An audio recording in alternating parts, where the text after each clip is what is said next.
ta xuất down cái máy ảo ha, sau đó vào mục properties rồi chọn mục GPU ha, click vào add. Ở đây có một card ha, Quadro P620. Ok rồi sau đó start nó lên nè.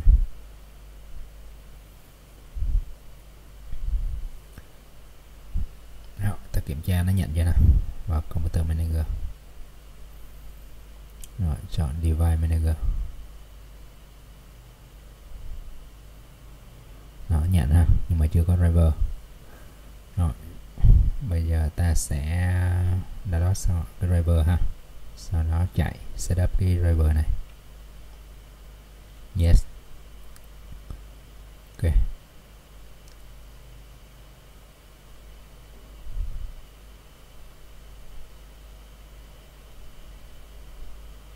Rồi, net.